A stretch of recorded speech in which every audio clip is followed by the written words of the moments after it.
Assalamualaikum warahmatullahi wabarakatuh. Libur semester ganjil wis paripurna.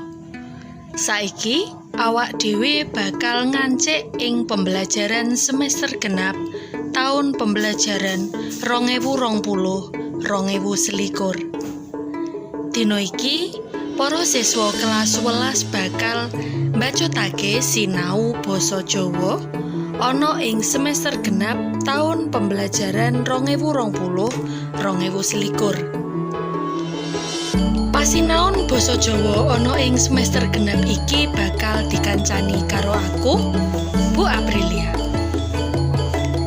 Kaajab para siswa kelas 11 tansah diparingi kabagaswarasan diaduhake saka maneka warna penyakit mligine saka sumebaring virus corona. Kang bakal disinaoni ana ing semester loro iki sing sepisanan yaiku drama, prosa utawa puisi kang ana ing bukumu ulangan bab 4. Kang angka loro awak dhewe bakal nyinaoni tembang macapat ing ulangan bab 5. Lan kang pungkasan awak dhewe bakal nyinaoni babagan aksara Jawa kang ana ing ulangan bab 6. Nah, saiki sepisanan awak dhewe bakal nyinaoni babagan teks drama utawa sandiwara.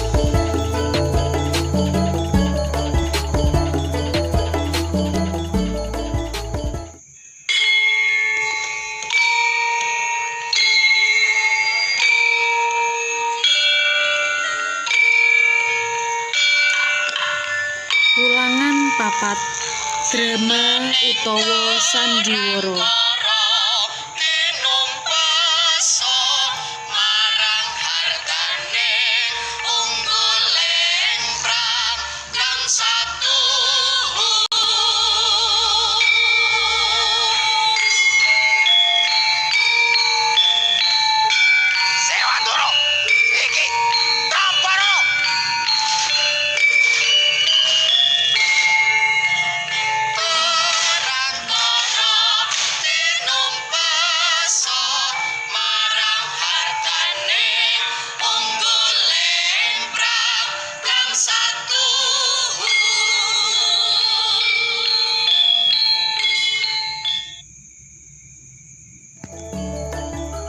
Kompetensi dasar ana ing ulangan bab 4. Sing sepisanan, para siswa kudu bisa ngidentifikasi, paham, lan bisa nganalisis teks drama, prosa utawa puisi.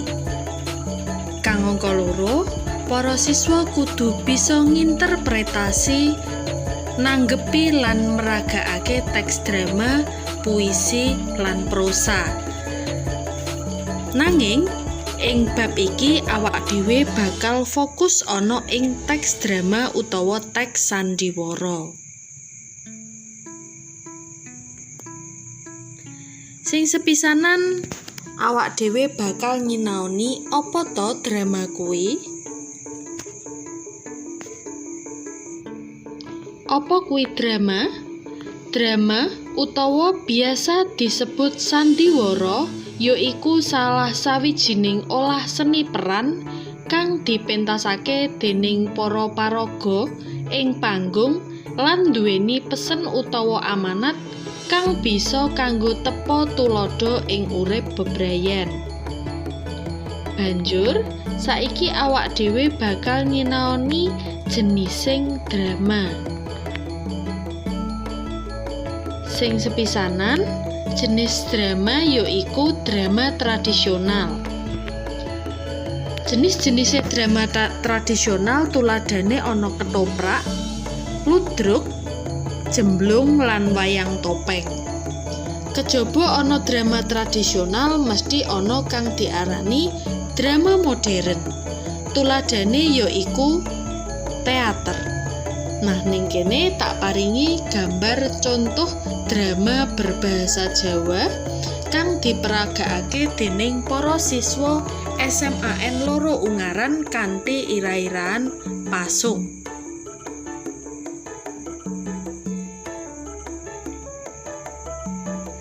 Sawise nyinaoni jenis drama, awakmu kudu iso ngerteni struktur teks drama. Apa wae struktur teks drama kuwi?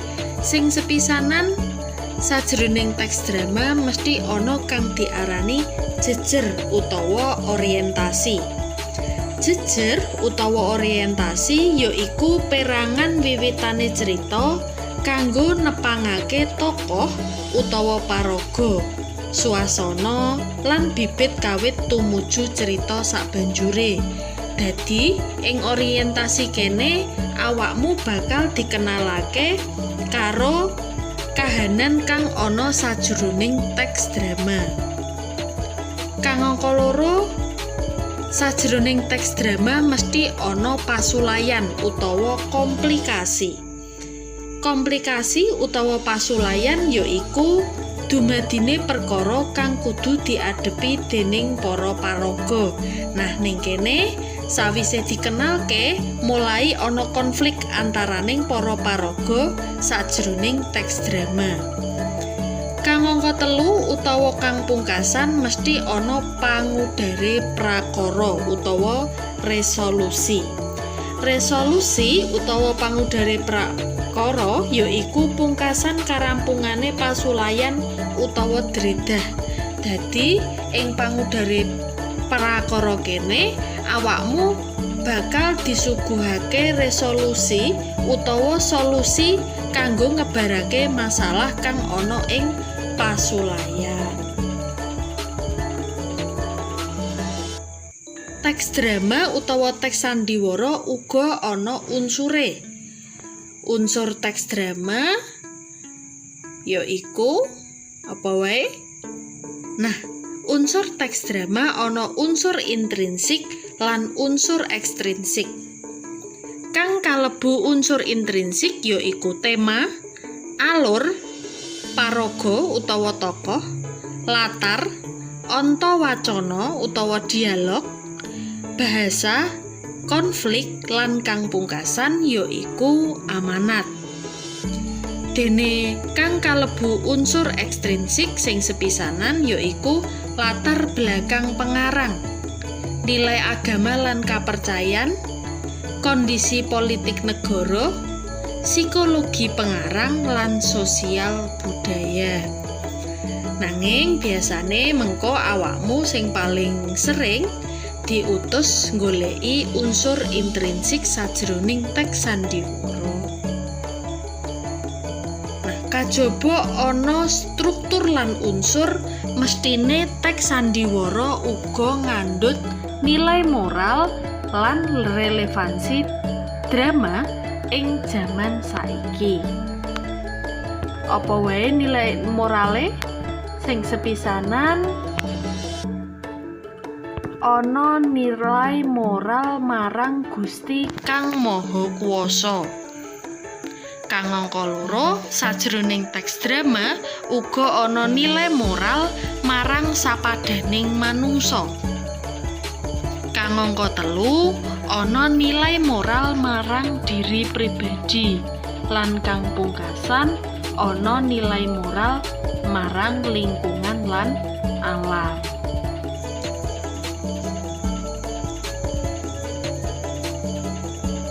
Kajaba nduweni nilai moral, teks drama mestine uga kudu relevan karo kahanan jaman saiki. Nah, iki Bu Guru duwe contoh, duwe tuladha. Tuladhane kaya ing drama tradisional Ketoprak kang irah-irahane Rangda. Ketoprak iki dipentaske dening kelompok Ketoprak Sang Kawindra.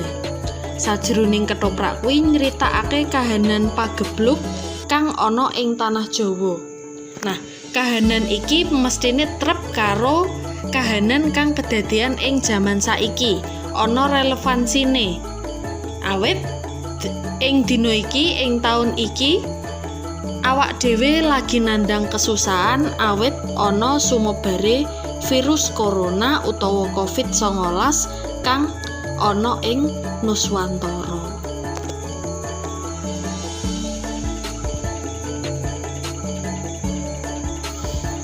Saiki, apa awakmu duwe pitakonan marang bab kang tak jelaske mau.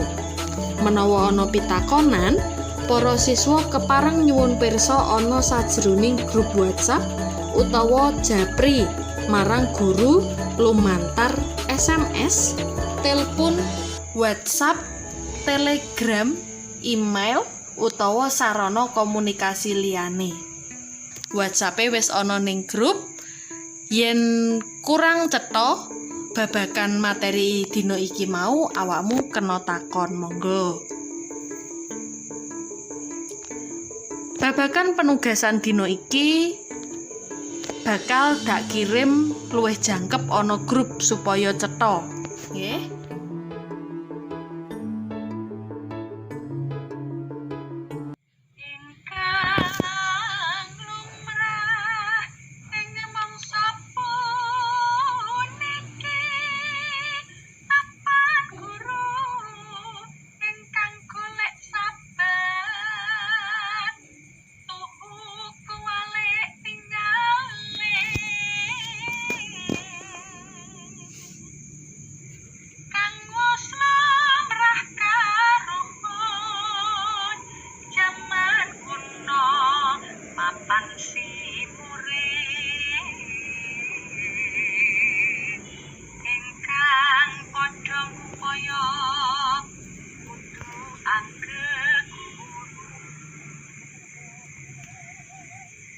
Samengko iki tanurah Kyai Guru sarutuk upaya urip dadi yo kanthi pira.